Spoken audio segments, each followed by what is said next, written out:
Welcome to the 3 Down Nation podcast. I'm Justin Dunk, joined by John Hodge and JC Abbott. Today, we're discussing Dane Evans and his shoulder injury. Vernon Adams Jr. starting his first game as a member of the BC Lions. Chase Brown's incredible start to the NCAA season. Canadian QB Trey returning to the lineup for Edmonton. And Willie Jefferson sporting a vintage Milt Stegall jersey. But first, the Riders can eliminate Chris Jones and the Edmonton Elks from playoff contention this week when the teams play at Mosaic Stadium Friday night. Saskatchewan lost the Banjo Bowl by 34 points, but did so while dealing with a stomach bug. It was coming out both ends that infected over 20 players and caused them to play with a short bench against Winnipeg. Will the Rough Riders eliminate their former head coach and his team from the postseason? Yes, I absolutely think that the Riders will eliminate the Edmonton Elks from postseason contention this week. The CFL released a press release earlier this week suggesting that Winnipeg will clinch a home playoff game with a win. They neglected to mention that this is an elimination game for the Elks. Fortunately, I did the quick math and then checked it with about 3 people because I don't trust my actual math skills. But this is an elimination game for the Edmonton Elks. And at the end of the day, this has been an extremely disappointing season for that team. They've given up 46 or more points in 4 different losses this year. And Chris Jones was very, very open after this past game, talking about how he is embarrassed on behalf of his team, his players, his coaching staff. He said he was going to be looking at the film to check who even still wants to be on that team. And I mean, I think he's cut and then brought back about 50 different players this year. So if you don't have the right mix by now, I'm not sure what he's hoping for. But let's talk about the Riders a bit. I was at that Banjo Bowl for an hour going into the game. I was frantically counting players. It was a big math week for me. I don't do math a lot. It's a big math week for me. Counting players furiously, checking them off on my roster. I don't think they ever had more than 42 players on the bench. They opened the game. I think they had 39. It might have been 40. There was some discrepancy. Once the players are on the bench, it's so hard to count them because they're all just a big blob along the bench. It's hard to keep track of who's who and where's where. But I actually thought the Riders played well. And I know that they lost by 34 points, but I thought Cody Fajardo made quick decisions with the football. He threw it authoritatively. He threw it accurately. Defensively, they were obviously just gassed by the end of the game with the short bench being part of that. But I'm actually more optimistic about the Riders coming out of the Banjo Bowl than I was going into it. And it looks like Cody Fajardo will play. Craig Dickinson had previously indicated that the only way Fajardo would not play this week is if his son was born literally on game day. Cody Fajardo tweeted Tuesday morning, his son Luca has arrived. So I think he will be back in Regina to play. And how about that? Cody Fajardo, a chance to eliminate Chris Jones after the kerfuffle that happened before the season, the drama. You can't write a better storyline. Oh, he's a new dad, though. He's put all that behind him, Hodge. I totally agree with you in terms of the Riders, though. I was impressed by their performance, and I'm going to choose to take the descriptions of the circumstances that were happening in the locker room at face value. I don't think it's being exaggerated in this case. Some pretty horrifying sights based on what the players were saying. 20 guys with, as Dunk mentioned earlier, it coming out both ends, 2 bathrooms in IG Field, apparently. So I would not want to be in that locker room. They battled through some very difficult conditions, and I thought they looked, especially on offense, very good in that Banjo Bowl game. Cody Fajardo looked, in my opinion, the best he has all season. Now, I think the bigger mess is in Edmonton. It's not in the Riders locker room at IG Field.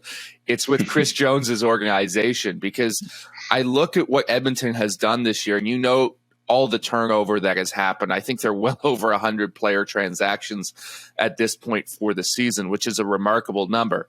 Now, he did the same thing his first season in Saskatchewan back in the day. But if you look at that roster for that team that year, and yeah, they only won 5 games, but you could point to, a dozen or so players that they found that season that were, key additions going forward, guys who became legitimate CFL players who were the foundation for what they built there in Saskatchewan. I don't know if you can have that same opinion on Edmonton. You look around their roster, who are the guys that they have found this season, the rookies who have showed up, the uncovered gems who are going to be the core of this team going forward. There's some early promise from Dylan Mitchell at receiver, I guess, this week.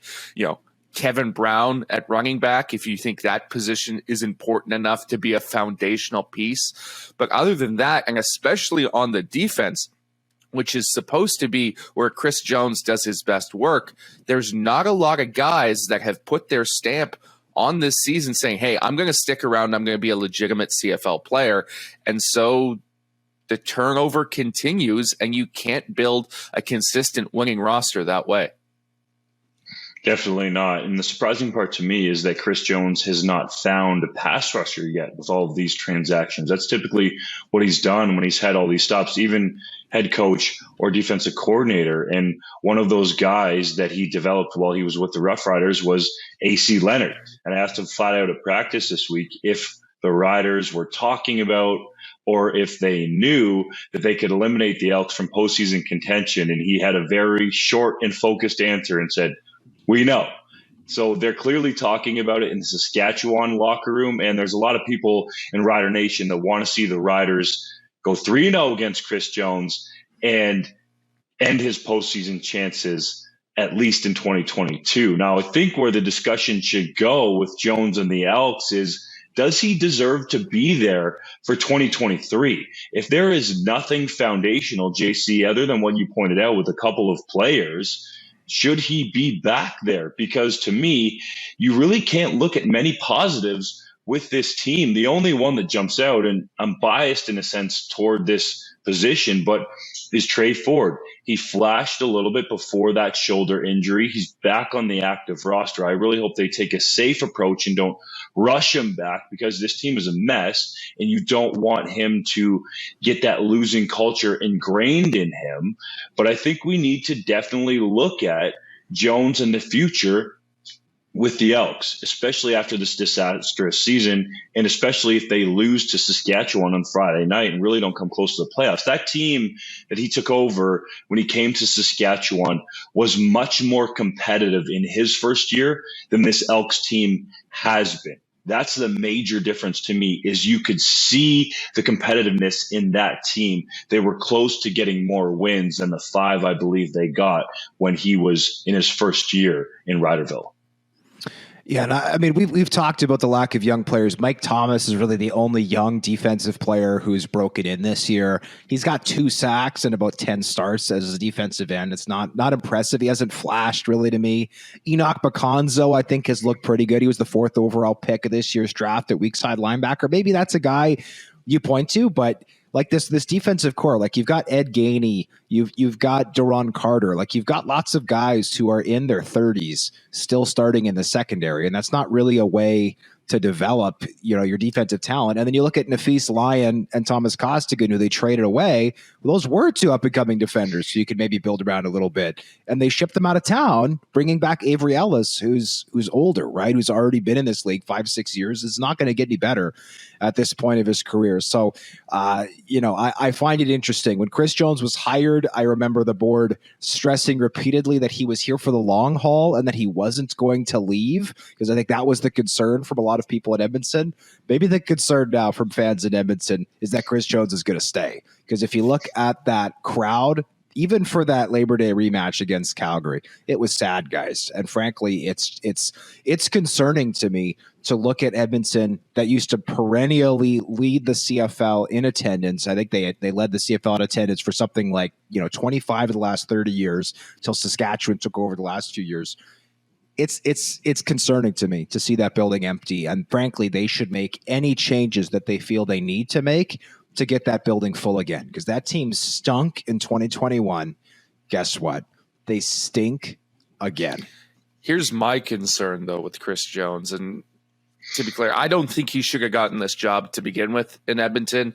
I don't think he should keep it. He hasn't done enough to deserve it.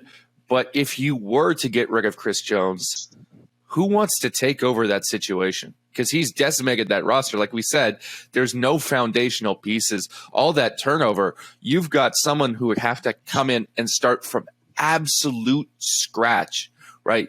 to hire someone to do that, that has to be at least a 2 or 3 year commitment to that person, in my mind, to get any sort of semblance of a proper evaluation of them, just because of what Chris Jones has been able to assemble this year, and it hasn't been much. So I think the smarter thing is actually to give him a year or two to try and see what he can do in free agency, and maybe pull over a couple more of those Chris Jones guys that are in different cities and see if that works and you got a little bit better team. And then if the results don't improve, then you move on, because I think you're just setting your next coach or GM up to lose with the situation he's created there.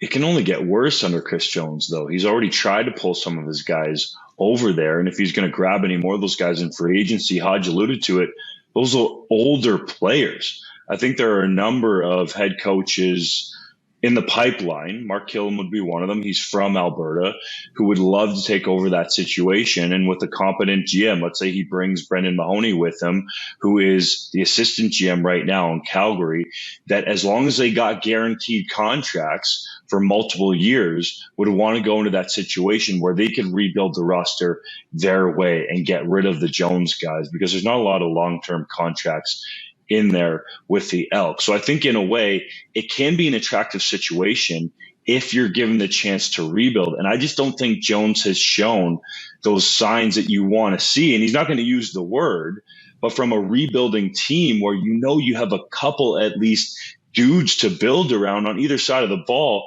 And we didn't even mention him trading away David Beard. Just can't even explain that move whatsoever from so many perspectives. I'm surprised that Victor Cui allowed that move to even happen, to be quite honest, just for the simple fact that he's from essentially Edmonton and could have been a guy that would have been there for over a decade. So there's multiple moves that you can point to and say, I don't understand how you can make an argument for keeping Chris Jones. And oh, by the way, the attendance is dropping as well. And I've heard around the league that Jones is apparently on a year-to-year deal. So it's not necessarily like they would have to deal with the football operations cap implications if they wanted to get rid of Chris Jones. Yeah, to me, the only thing worse than making a bad decision is doubling down on that bad decision. So to me, if you think the hire is bad, you move on, right? You cut ties as soon as you possibly can, and you go and find the right person. And there's lots of people in this league who want to be general managers and head coaches. So I do think that they could hire a good candidate, provided that they made a reasonable offer. The BC Lions officially named Vernon Adams Jr. their starter for this week's game against the Calgary Stampeders, with Winnipeg having all but locked up first place in the West and the Riders falling below 500. Who do you see finishing second in the West? Is it BC or is it Calgary? Well, it's no longer a very compelling question, which I thought it was at the start of the season, but it's Calgary right now, and it's going to be Calgary until we can see what Vernon Adams Jr. is capable of, if he can be better than he has been in his last few starts in Montreal and what he showed us in the very brief appearance he made in their last game against the Alouettes, his first appearance for the BC Lions. BC has all the talent on the roster. That receiving corps is fantastic. I love their defense. But if Vernon Adams Jr. can't be, at least a B-plus quarterback, that's all for naught right now, because Jake Maier is, I think, arguably the number 2 guy in the league right now behind Zach Collaros, because Nathan Rourke is hurt. He's young. He's up and coming. Teams with better quarterbacks do better. They're the contenders. They're the ones you want to bet on. We have not seen it from Vernon Adams Jr. yet. I cross my fingers that he can come in and make a competitive team, because that would be all the better for me to watch and for me to write about out here in Vancouver. But until we see it, I'm not putting any chips down on the BC Lions, because we've seen what they look like without a legitimate quarterback, and it's not as good as the sum of their parts. It's the Stampson. It's not even close. And I like your comment, JC, about Jake Maier being the number 2 quarterback in the league. A lot of people are going to get upset in different markets, especially where I currently am in Regina, but it's the truth. He has looked great since he's been put into that starting role. And I would argue that potentially the third best quarterback is standing behind him on the sideline in Bo Levi Mitchell. But that's a conversation for the offseason to see where Mitchell ends up. So it's going to be Calgary in that second spot. I just don't see it happening with Vernon Adams Jr., to be quite honest. And hey, prove me wrong. I told you at the start of the season that you were going to lose your job to Trevor Harris. You didn't believe me. That's what happened due to politics, not necessarily a lack of play, but I want to see him prove it to us on the field that he can be that point guard that he talked about when he first came to BC. He was raving about all these playmakers that he had, but he had all those playmakers in Montreal. And it wasn't exactly like he was putting up Nathan Rourke-like numbers and on pace to throw for over 50 touchdowns and 6,000 yards while he was with the Alouettes. So I get it. There's a lot of pieces to like there, but I think we're also underrating Rourke's ability as a leader to bring that team together. That's something that you can't quantify with statistics or analytics or really anything else. It's something that's felt. It's an energy inside the locker room, on the field, that quiet confidence as opposed to the up and downs that Vernon Adams Jr. has shown in his career to date in the CFL. And just for clarity, for ultra clarity, when you say Jake Maier is the number 2 quarterback in the CFL, we're not including an injured Nathan Rourke. That is correct. Okay. I just wanted to clarify that because it's Rourke 1, it's Kolaris 2, and I agree that it's Maier 3. I really do. I don't think Bo Levi Mitchell would be the next one, but I think Maier is the number 3 quarterback in the CFL right now. To me, I think Calgary's going to take it as well. I think Calgary has the better defense. I think they've done a better job overcoming injuries, and I think they run the ball better. Kadeem Carey is the most exciting offensive weapon in the CFL right now, in my opinion, outside of the quarterback position. He runs angry. He runs like he's trying to hurt people. I really missed him. I mean, Dedrick Mills did a nice job replacing Kadeem Carey while he was out, but I really missed watching Kadeem Carey play. He's been fun to watch, and that offensive line, I think, is underrated. I question their depth coming into the season. Frankly, I still think they lack depth, but they've been healthy basically across the board. Sean McEwen missed a number of games at center, but he's coming right back. And so if that offensive line can remain with the ones across the board, then absolutely, I think the Calgary will finish number 2 in the West. And I'm on record already as saying the West final is going to be Calgary at Winnipeg on November, I believe it's November 13th, Sunday, November 13th. And I think the Bombers are going to win by a field goal, but we'll cross the score when we get there. For now, I'm taking Calgary number 2 in the West Division all day. On that leadership note that you mentioned, Doug, we should also tell our viewers that Nathan Rourke, who is not supposed to be on his foot for 8 weeks after that Liz Frank sprain surgery, he's in a walking boot. You know what he was doing yesterday on Tuesday? He was throwing at practice in his walking boot, keeping the weight off the foot, because they didn't tell him he couldn't throw. They just said he couldn't walk. So that is a leader for your team. He's going to come back even stronger. I think the future is bright for the BC Lions if he stays around. I don't think it's so bright while he's out. Quarterback Dane Evans told the media in Hamilton that he's, quote, feeling great, end quote, after having a bye week to rest his ailing shoulder. The veteran passer was a full participant in practice ahead of the team's Labor Day rematch against Toronto, but did not play after throwing left-handed in warm-ups. Can Evans save the Ticats season? The short answer is no, and perhaps he was throwing left-handed, and that's the reason why he was a, quote, full participant.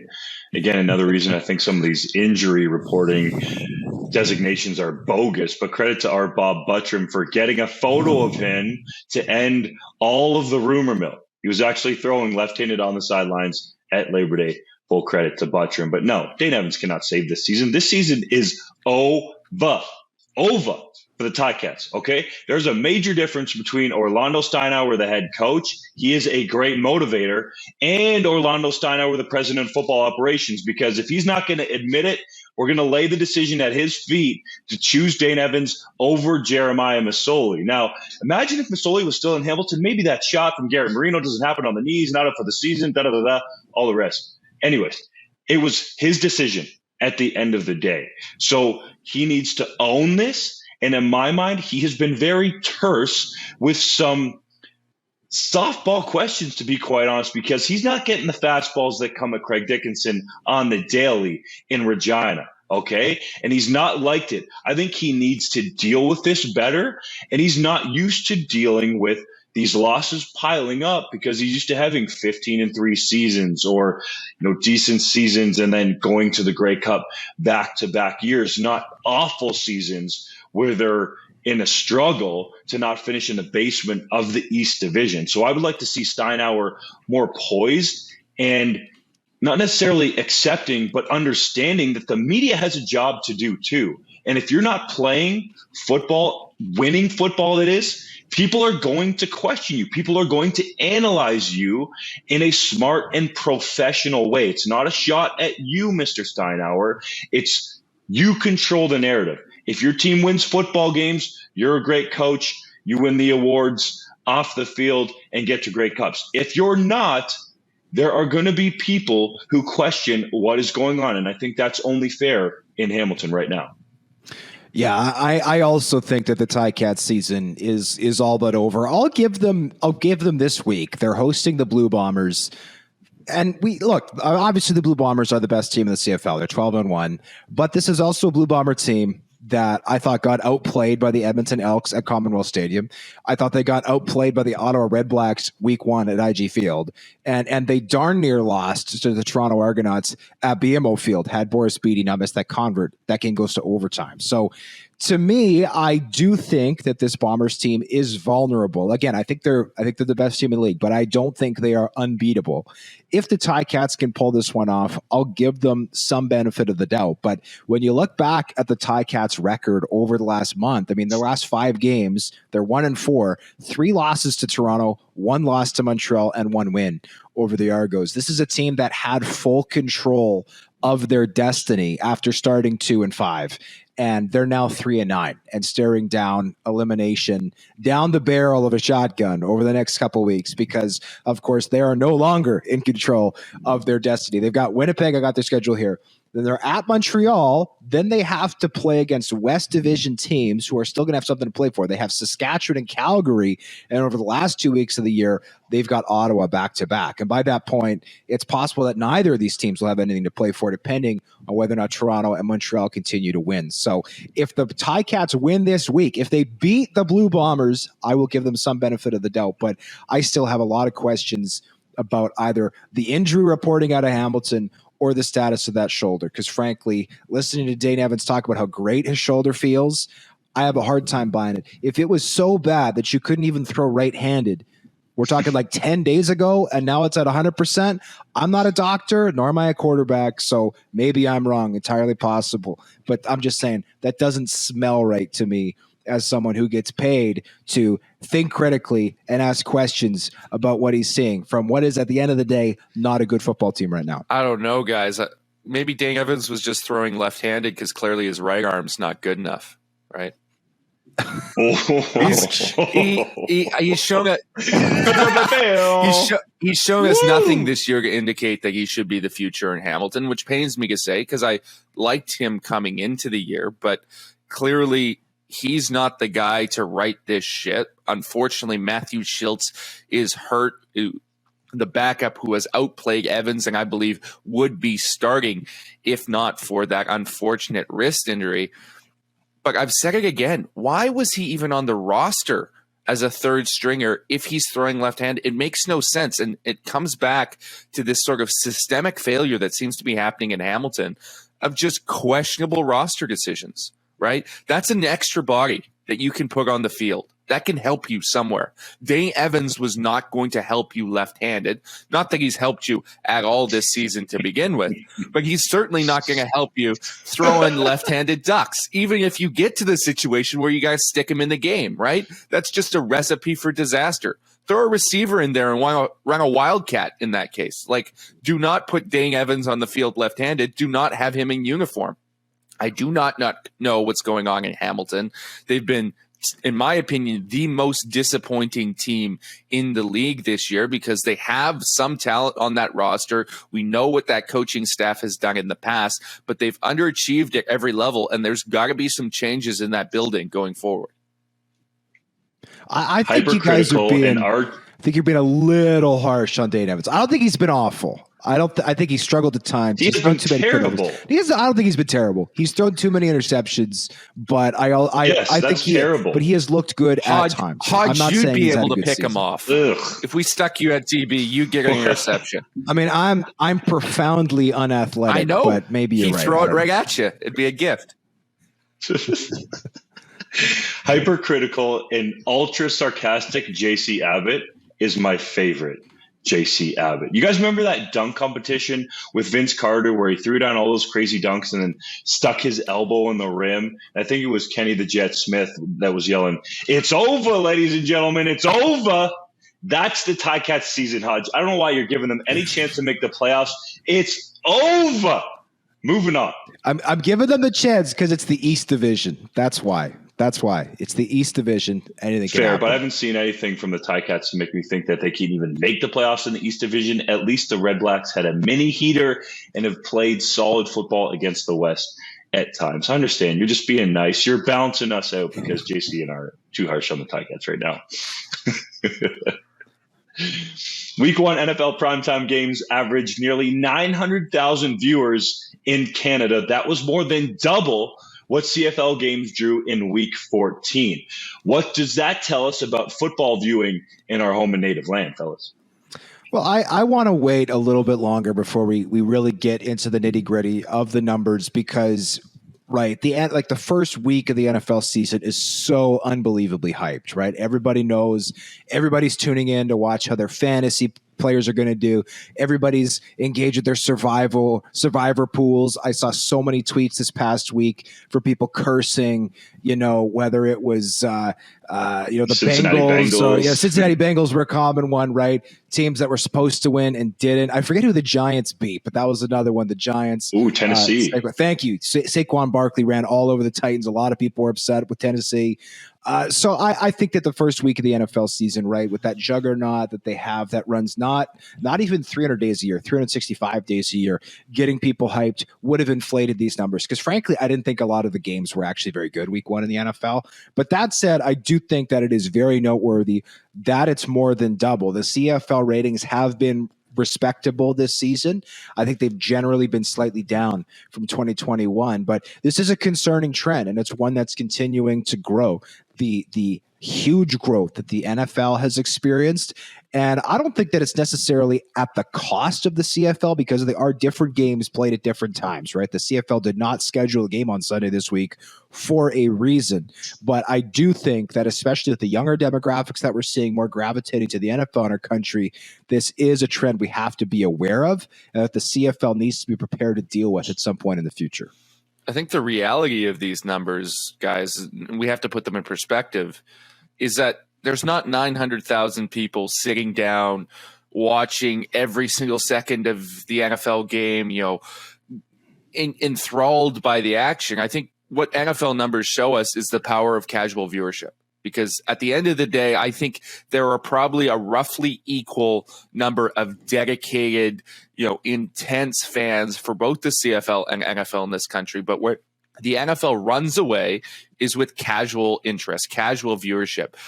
People who have fantasy teams or pick'em leagues or all these things that the NFL has made so much money on and become such a monopoly on in this sports betting, sports gambling age.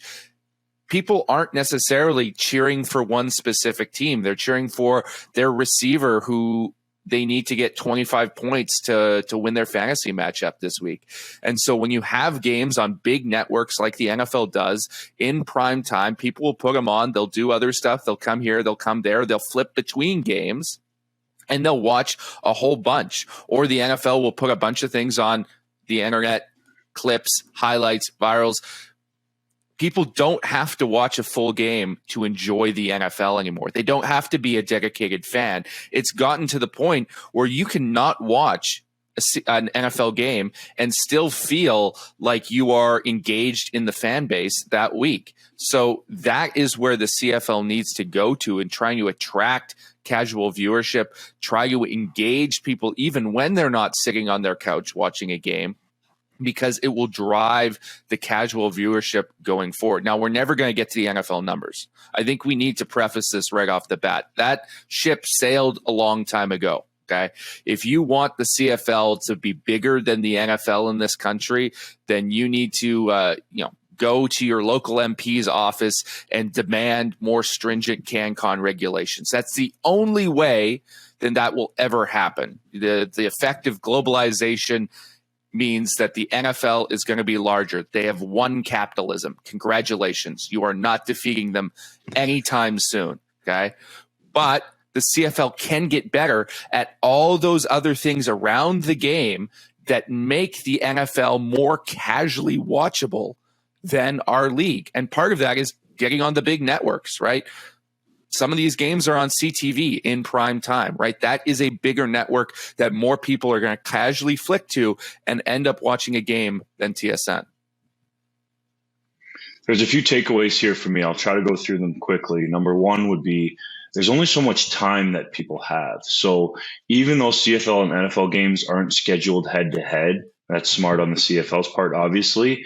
There's only so much football viewing that they're going to do. So I think the NFL is going to take away viewers, especially in the fall, and maybe not necessarily for the playoff games in the Grey Cup, but to an extent, there's going to be lots of viewership there because people only have so much time to allot for sitting down and watching football. That would be a lot of time to watch all the CFL games every week, which is usually 4, and then a complete slate of NFL or even just a primetime game. So we should know the primetime games is what we're talking about. So the Thursday night opener, Bills at Rams, where Buffalo ran over the defending Super Bowl champions. The Sunday night game where Tom Brady and the Tampa Bay Buccaneers played largely a boring game in Dallas and a win over the Cowboys. And the Monday nighter where Russell Wilson went back to Seattle and the Broncos fumbled twice inside the red zone for him to have a loss in that game against the Seahawks. So I was trying to compare it from that standpoint because those are the standalone games,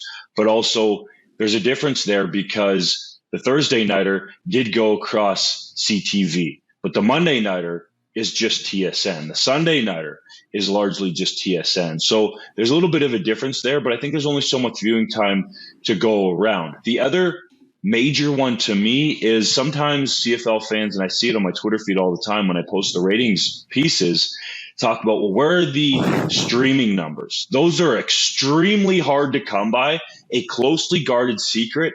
And if they were high for the CFL, the league would be boasting and posting about that. So I think what these TV ratings do is give us apples to compare.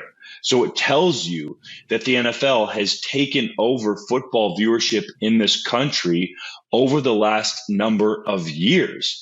And then the other factor that I wanted to make sure I mentioned, we're going to talk about this matchup a little later, but for example, Noah Pelsha, who's a starting quarterback for the University of Regina Rams, when asked who his favorite team and quarterback was, it was not the Saskatchewan Roughriders and Cody Fajardo or one of the former pivots who played for the green and white, like let's say a Darian Durant. It was the Green Bay Packers and Aaron Rodgers. So that's what we're hearing from young men, let's say, and I would imagine even some young women that are playing this Canadian brand of football, 3 downs on the wider field with 12 men, a yard off the ball, all the rest. Their favorite teams and players that they talk about first are the teams in the NFL. Mason Nyes, in my mind, the front runner, and yes, it's only been 2 weeks for the Heck Crichton Award, his favorite team, the San Francisco 49ers. So you see this trend building in these young people, and it's something we've talked about a lot. The CFL's aging demographic in terms of the fans that actually show up, but also now kids that are playing Canadian football in this country have grown up with the NFL being front and center and putting the CFL either on the back burner or just ignoring it altogether. I think that's all fair. And there's lots of ways that the CFL can engage local fans that the NFL can't, right? And I've given this example before, but like he talked about Aaron Rodgers. Aaron Rodgers is not going to an elementary school in Saskatchewan and reading to kids, which is something that the Riders do every single year. And all 9 CFL teams should be doing more of that type of, and Amar Dolman has talked about this, right? In Vancouver, there's been a huge disconnect for many years between the BC Lions and the local community. He wants to get out. He wants to talk to kids. He wants to have them engaged with his football team. This is not a solution that will take effect in a year from now, right? This is a long-term solution. Personally, I love the CFL and the NFL. I'm a big fan of both. And yes, I watched Geno Smith upset Russell Wilson, who I've said I think is one of the most overrated quarterbacks of all time. I felt vindicated watching him lose that game, his first after signing whatever it was, a $256 million contract. But this is it's a big topic, and it's certainly one that the CFL needs to pay attention to, because I think there's room for both, especially given that the CFL season starts so far ahead of the NFL season. But certainly, and by the way, as far as the ratings go, I think, Doug, you always do a great job of comparing the ratings to other things, because I've seen people complain, well, what's the context for these? There's no streaming. There's no, well, when you lay out, here's what the CFL did compared to the Toronto Blue Jays, or here's what the CFL did compared to the first week of the NHL season, those numbers are relevant, and that's why we publish the goods on 3 Down. I also, by the way, don't see anybody else reporting CFL television ratings anywhere in the marketplace. We're the only ones who do it, as far as I'm aware of. One more note from me. I think your point is well formulated, Hodge, that they have to become more engaged in the local community, and that's the pathway to success. But we have to frame that success correctly, because you're never going to be Walmart, right? The NFL is going to be Walmart. The CFL can be a very successful mom and pop local business ingrained in the community, selling quality product that is valuable to everyone around, but it's never going to be Walmart. Right. And I legitimately mean this when I say, if you have an issue with that setup, then you need to demand better CanCon legislation. Right. The reason the NFL has surpassed the CFL in terms of interest level in this country is because of globalization, because of Americanization. Right. We went from a time where you could watch just what was near you, right? You could watch the CFL games because they were on CBC or whatever network. You could watch your local team. You could go to that, and you might only have access to games from one NFL team. You couldn't follow every team actually visually. You had to look in the newspaper. And so you were more of a casual NFL. You were dedicated to your local CFL team. Well, now with the effects of the internet, everything is right at our fingertips. And what we see as a country is the effect on our cultural institutions at all level, not just the CFL, but in the arts, in film and television, is that a lot of it is getting washed aside. Things that were successful in the past are being forgotten and are no longer as successful as they were because they can't compete with the money and size of the USA. And this is a problem that is experienced by all countries around the world to differing extents, but it particularly affects us because of the proximity that we have to the United States and the fact that we share a language. So if you legitimately care about this, and this is a problem for you, you need to go and talk to MPs and advocate for stronger CanCon legislations to ensure we have Canadian programming. And the CFL will benefit from that, to ensure that we're regulating spaces on the internet, to ensure there's Canadian content there as well. I care very deeply about this. I'm sure there are people who don't care at all and think that's a stupid idea, and that's fine. But if you care about Canadian content and local things like the CFL, then you actually need to fight for it, right? You can't just sit back and complain about all these big things coming into Canada and doing this and that, and, oh, the CFL is floundering. You actually have to fight for it, and that happens in legislation.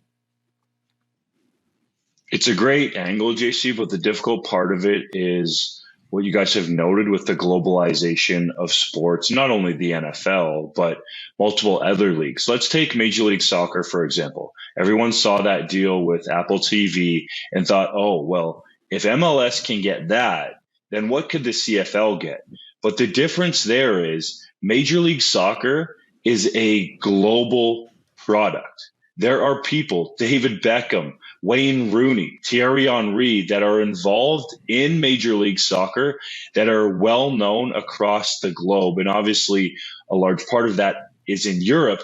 But still, the CFL is not there. So as much as you want to go fight for CanCon with your local MPs, and I love the passion, JC, the reality now is the CFL is competing on a global level, because with the internet, you're going to be able to find what you want to watch somehow, some way, whether that's legally or with the illegal stream. So that's the reality for the CFL. And I would argue that the league needs to do a better job, and has in the past, but has gotten away from it, I would say probably in the last 10, 15, 20 years, of being in the community.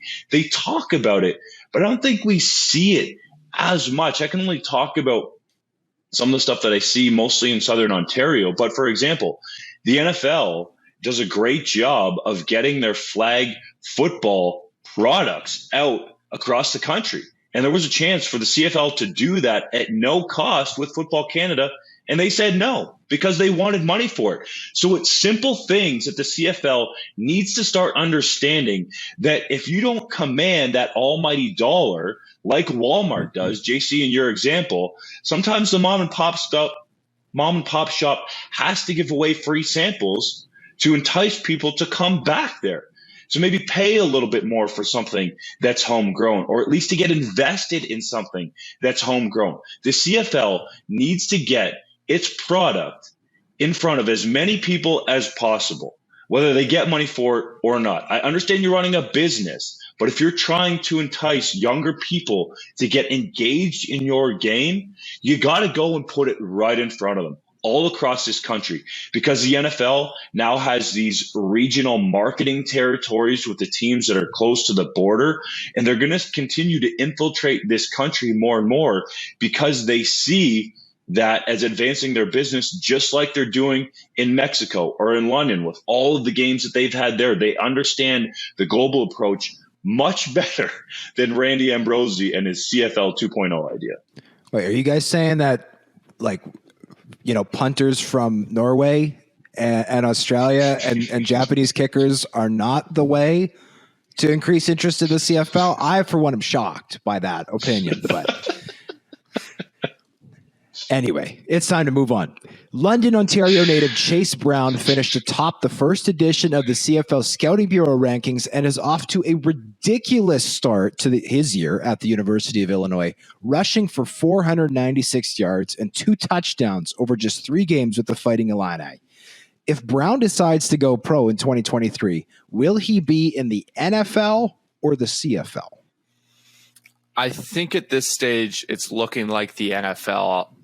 Now, how high he goes, especially as a running back, that's difficult to predict at this stage. But he's shown all the talent over the last couple years and at the start of this season to prove that he is an NFL caliber back in some round. He's going to get drafted, in my opinion, because he is explosive with the ball in his hands. He's fantastic after contact. He's an absolute speedster as well. And his brother's a very talented player as well. We should note his twin brother, Sidney, plays safety for the Illini as well. He's also on the CFL Scouting Bureau ranking. Won't have quite the same NFL interest as his running back brother, but may also get a look as well. So he's going to get an opportunity south of the border. But when it comes to the CFL rankings, I have a bone to pick that's unrelated to Chase Brown. And that's the fact that consistently these rankings come out and they don't have all the players on them that are eligible. I did my own ranking in August. We talked about it on this show where I went through my top 25 players that are eligible for this draft. And, there's going to be some differences between those two lists. I don't have an issue with some of the players that they see higher than I do or that they see lower than I do. That's not what I'm talking about. What I'm talking about is the fact that 2 of my top 5 players, Mathieu Bergeron at Syracuse, the left tackle there, and Kyle Hergel at Texas State, who's a fantastic guard.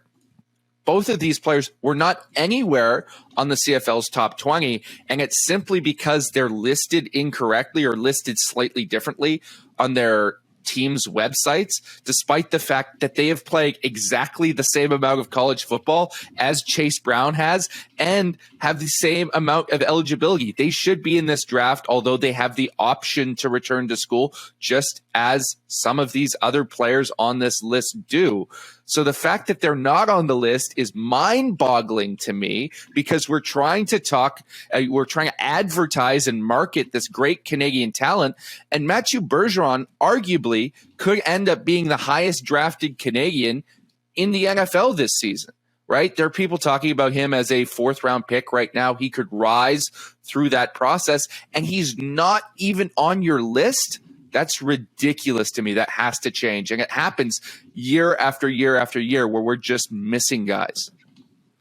If you're going to do something, do it properly, CFL. I know we're really banging on you here, but let's at least have the players correct, okay? JC Abbott put in the work and has the most legitimate list rankings for this draft class. John Hodge would be the same way.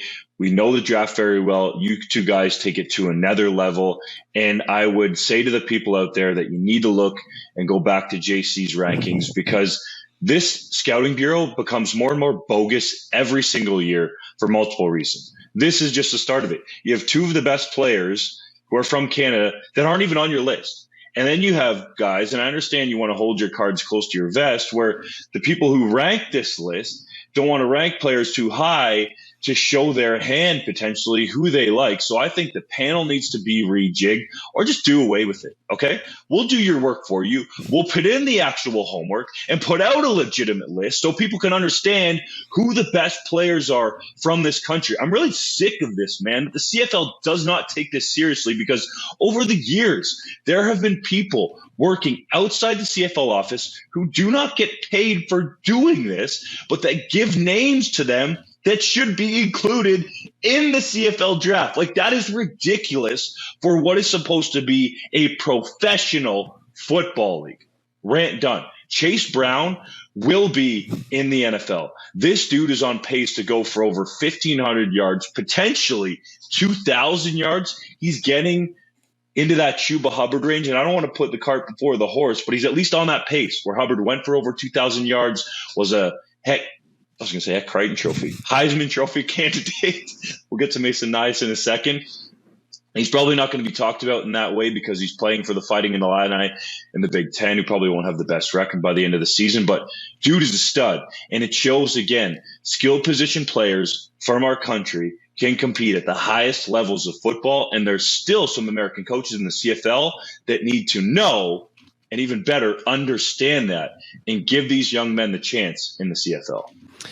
Yeah, I think, and I think Chuba Hubbard is a really good comparable for Chase Brown. Brown is like an inch shorter and about 10 pounds lighter. So he is smaller, but his frame is almost identical to Hubbard's.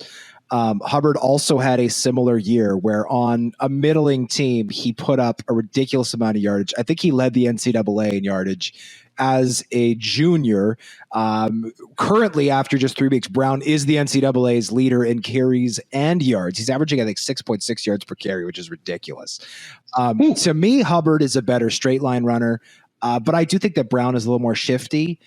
Personally, I think that Hubbard was overdrafted a little bit by the Carolina Panthers in the 4th round of the 2021 NFL draft. And frankly, he did not have a great rookie season. He played a lot. Christian McCaffrey was hurt. He only averaged, I think it was 3.6 yards per carry with the Panthers. So to me, I think that Hubbard does belong in the NFL. I personally had him in round 6-7. He went in 4 and played a lot as a rookie. Chase Brown, I think that's a good comparable. I think he'll go. If I had to give a number right now, I'd say he'll go in round 6, and I think he'll make an NFL roster. I think he's explosive. That said, like Hubbard, I think this is especially something that CFL fans should pay attention to, because unlike a position where players tend to hang around for a long time, like quarterback, like an edge rusher or an offensive tackle, running back is a position that the CFL or the NFL treats like napkins, right? You wipe it and you chuck it in the garbage, right? They dispose of running backs like it's going out of style. So I do think there's a legit chance that we see Hubbard in the CFL still one day, and I do think that there's a legit chance that we could see Chase Brown in the CFL. And I think that would be fantastic for CFL fans, because these are guys who could be legitimate stars north of the border, 100%. Before we move on, just the last note on Chase Brown, just so fans get a context of where his draft stock might be. It should be noted that this is considered to be an especially talented class of running backs this season, and especially deep one as well. So in an era where running backs aren't getting drafted as highly as they once were, and the run on them starts in those later rounds, it's, there is a potential that he could get pushed later in the draft than he might normally see himself go, just because of the amount of talent at that position that is coming out or is expected to come out this season.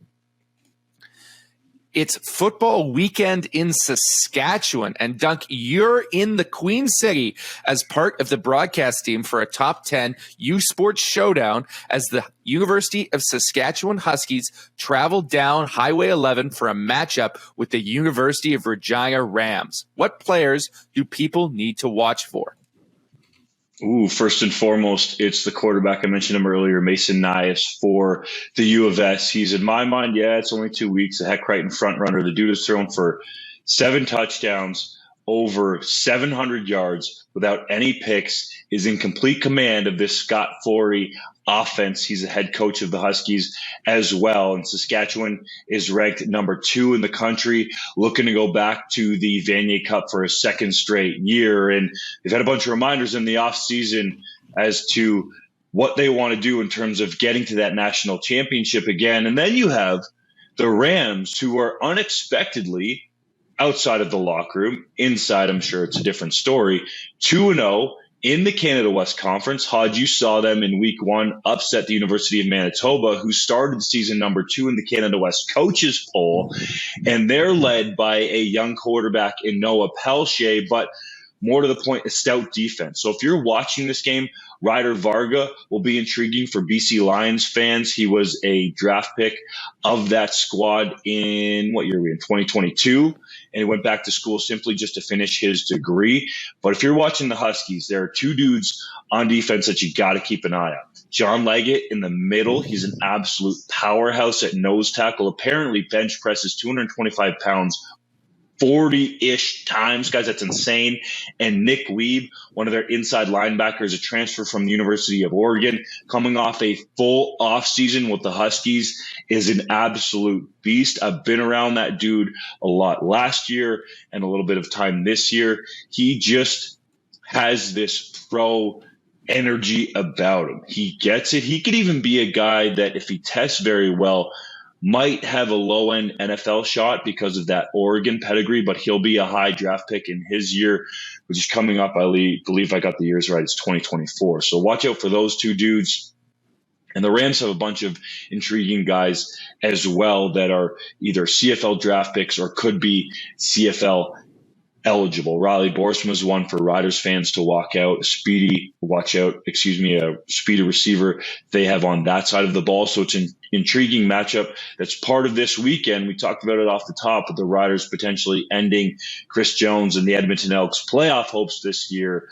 While this is dovetailed at the end of the weekend by this matchup at Mosaic Stadium Saturday night. I encourage you, if you're in the area, come out to see this game because it will be a dynamite matchup. And if you can't get there, tune in on SaskTel Max. It's going to be a good weekend of football. I was very impressed with what I saw from the Regina Rams in their first game against the Manitoba Bisons. Admittedly, part of that is the Manitoba Bisons not having the best week. That being said, I mean, Noah Pelsha, he should have had 3 touchdown passes in that game. He had 2 key drops from Deshaun Mims. So I liked what I saw from the Rams. I saw that they were the lowest ranked team in the West coming out of going into the regular season, I should say, and they've absolutely made their haters eat crow so far. I'm excited for this game. It should be the best U Sports game of the week. It should be fantastic. And we should also note, I believe with this football weekend in Saskatchewan, there's also a junior football game happening as well between the Regina Thunder and the Saskatoon Hilltops. That should also be a fantastic contest if you want to support some local junior football as well. But for me, I'm most excited about those 2 linebackers that you mentioned, Dunk, because Ryder Varga was extremely exciting to watch in the draft. I think the BC Lions got a steal there. Unfortunately, he went back to school because I think he would be their best special teamer this year, and I think that's their hope for him going forward. They were very impressed with what they saw from him in training camp, and I think he'll make an immediate impact in the CFL. And then Nick Weeb, I don't know what else I can say about him that hasn't already been said. He is a fantastic football player. And actually, when we go back to that top prospect list that I formulated in August, I had to reach out to the league and check his eligibility because I thought for a minute he might be in this coming year's draft. He's not. He's in 2024. But I had to check because he would have been on that list. He's that good a player, a guy who walked on at the University of Oregon and then ended up getting some reps in their linebacking core live in games in the Pac-12, then ultimately decided to transfer back to Canada. He grew up in Calgary, Alberta. He now plays for the University of Saskatchewan Huskies and is a beast on that defense. So two very exciting linebackers to watch with big-time pro futures. There's one matchup to look at in the trenches. I know you boys sometimes think I like to talk about skill position guys, but Anthony Bennett has been a monster for the Rams off the edge. Back-to-back weeks, he's been the Canada West Defensive Player of the Week, and I believe one of those weeks he was also the U Sports Defensive Player of the Week. He had a pick six last week in the Rams win against the University of Calgary, and it won't be the entire game that he's lined up there. He's on that side of the field probably, but he's going against a right tackle in Jack Warwick, who, and it's very rare, is starting as a true freshman, they call him out here, right out of high school, for Scott Flory. So when you have a guy that's in the Canadian Football Hall of Fame as an offensive lineman, and you can come to the Huskies program in the Canada West and start right out of high school, that is saying a little something. So Bennett against Warwick is going to be a big-time matchup. Not so sure about Bennett's pro aspirations in terms of legitimate opportunities. I think he's probably got to put a little bit more weight on and probably show some more speed, but he's really gotten after it, and he's piqued the interest of CFL scouts. Certainly Warwick just being in his first year, I would imagine down the road when he's in his fourth year and draft eligible will be a high pick.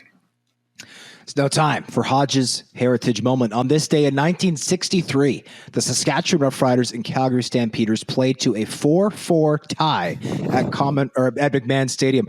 That's not 44. That's 4 points for both teams for a total of 8. The teams combined for a single game CFL record of 814 punting yards, not return yards, punting yards, which means this may very well have been the most boring game in the history of the CFL. Boys, have you ever seen a game that had less than 8 points and over 800 punt yards? Never. That is an absolutely insane number. Can we please hide any record of this game from any of those people who say the CFL has too many punts? I don't want them seeing this. Yeah. It's not a game that I mean, obviously I was not around in 1963. It's not a game I'm sad to have missed. Let's get going with the 3-minute drill, fellas. Riders quarterback Cody Fajardo left practice abruptly on Tuesday to attend the birth of his son, Luca. Head coach Greg Dickinson believes Fajardo will be back in time to start Friday's game, though he said the team will give him all the time he needs to enjoy being a new dad with his son, Luca. Does that make sense? Absolutely. I think this was handled perfectly by the team. All best to Fajardo and his young family. The BC Lions released young quarterback Kevin Thompson. Was that a surprise? It was absolutely shocking, Hodge. This is a guy who I thought the team was very high on. Coming out of training camp, there was discussion, had he not been injured, that he would have beat out Michael O'Connor for the backup job behind Nathan Rourke. People were talking about him as a potential quarterback of the future had Rourke gone to the NFL. So it's surprising that they would release him, especially at a time where they're missing not one, but 2 quarterbacks due to injury. The CFL reportedly issued a memo warning teams against signing former Riders defensive tackle Garrett Marino. Was that the right decision, Hodge or Dunk? I don't necessarily think so. I think this guy might have a right to earn a living, even though his rap sheet was pretty long, and the PA would challenge it. So what I would like to see is Chris Jones try to sign this guy and the drama that would ensue. 3 Down Nation contributors voted for CFL award winners at 2/3 and the halfway mark of the season. Zach Caleros being the selection for most outstanding player. Is that the proper choice? With Nathan Rourke out, to me, there is only one choice for MOP, and that is Zach Caleros. I think the next player behind him, which is probably Kadeem Carey, is a distant third. Nathan Vancouver Rourke is still the MOP. No, he's not. Let's make that clear right now. I love it. Get out of here. He's still better than any quarterback in the league, and he won't play half the games. I don't care. He's walking around. Do not care. Who's got more touchdown passes? The answer is Zach Collaros. In more games. It took him matter. like 3 additional games to pass Rourke. Come on. You do need to stay healthy. Come on.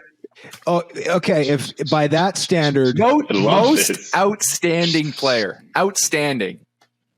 That's Most the word. outstanding Most player. outstanding. this 3-minute drill is going to end up being 8 minutes. But this is this is garbage. It's not most outstanding player for one moment in time. It is most outstanding player for the season. If you play half the season, then you have accomplished half of what someone else has. And that half was better. It was a damn impressive half of the season. That does not change the fact that it was half the season. The Vancouver Island Raiders launched a GoFundMe to replace $50,000 worth of stolen equipment. Will this CJFL team ever catch a break? I certainly hope they do, and I hope a bunch of people chip in to get them new equipment. This is a local football team, a not-for-profit junior football team that has produced, some big-time players. This is Andrew Harris's old club, and they've had some struggles, not just this theft. There was another theft a year ago. They've had some equipment damaged in some unfortunate circumstances. So they're in some pretty dire straits, and I hope everyone as a football community in BC and across Canada can band together and help them out in this time of need. Willie Jefferson sported a vintage Milt Stegall jersey before and after the Banjo Bowl at IG Field. Was that a good look for the fearsome pass rusher? Heck yeah, it was. Willie Jefferson knows what he's doing at the podium, okay? We need more swag like Willie J brings when he's got his glasses and sometimes he's kind of like rapping up there and he's got his bandeezy on, and this time he had the Milt Stegall jersey. More of this in the CFL, please. Okay, the NFL does it all the time. The NBA, the NHL is getting better about it. It sounds goofy because we probably should be focusing on football, but these are the kind of things that build interest around the sport. Like Austin Matthews one time showed up to a Leafs game in whatever bogus outfit it was and went viral on my Twitter feed just because I posted a picture of it. Like, this is the stuff that helps the CFL get a cool image. So props to Willie J. The Blue Bombers released rookie defensive end LB Mack. Did that make sense, Hodge? It didn't make sense to me at all, actually. He had 2 sacks early on in the year while Jackson Jeffcoat was hurt. I thought he was a really good young player. I'm sure he'll land somewhere else. CFL Commissioner Randy Ambrosie issued a statement indicating that he was saddened by the death of Queen Elizabeth II. Do you feel the same way, JC? I'm saddened when anybody passes away. I don't feel any particular excessive emotions towards the death of the Queen. I'm not an anti-monarchist. I'm not a monarchist either. I'm pretty indifferent to the whole institution, but it's sad to see someone pass away in any circumstances. And I'm glad that the CFL, or at least the commissioner, noted this because there is deep ties between Canadian football and the monarchy, right? Both the Grey Cup and the Vanier Cup, named after former Governor Generals of Canada, were donated by them. Those are the Queen's representatives in Canada, so a very deep tie there that needed to be acknowledged in that time. Former Hamilton Tiger Cats owner Michael DeGroot passed away in his late 80s on Sunday. How will you remember Mr. DeGroot? Someone said to me the other day that Mr. DeGroot was maybe the last Ticats owner to turn a profit with a team, but I think Bob Young probably could have done so if he wanted to, in terms of some of the bookkeeping. Now, I know Mr. Young likes to talk down to people about balance sheets and not knowing simple accounting. And I know, Hodge, you seem like you're just learning math, but I think even you could understand a simple P&L sheet. So that's what somebody noted about DeGroot, although I think Mr. Young probably turned a profit with the Grey Cup last year, being in Hamilton in 2021.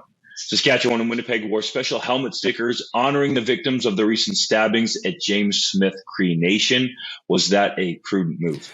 Absolutely. I thought it was a great show of kinship between the two provinces. As much as the game is a rivalry game, at the end of the day, football is secondary to a situation and a tragedy like the one that occurred at James Smith Cree Nation.